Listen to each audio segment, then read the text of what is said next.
everyone, let's learn my mother tongue Kannada from beautiful land of Karnataka.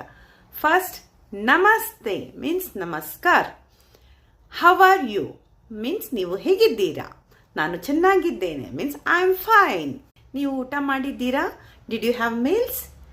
ನನಗೆ ಕನ್ನಡ ಬರುವುದಿಲ್ಲ. I don't know Kannada. ನೀವು ನನಗೆ ಸಹಾಯ ಮಾಡುತ್ತೀರಾ? Can you help me? ಖಂಡಿತ, for sure. ಈ ವಿಳಾಸ ಎಲ್ಲಿದೆ? Where is this address? ಕ್ಷಮಿಸಿ, ಎಕ್ಸ್ಕ್ಯೂಸ್ ಮೀ, ಸಹಾಯ ಮಾಡಿ, ಹೆಲ್ಪ್ ಮೀ. ತಪ್ಪಾಯಿತು, ಸಾರಿ. ಪರವಾಗಿಲ್ಲ, ಇಟ್ಸ್ ಓಕೆ. ಧನ್ಯವಾದ, thank you.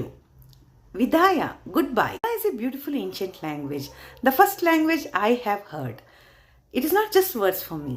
Kannada is an emotion. Kannada is the way I express. Jai Kannada, Jai Karnataka.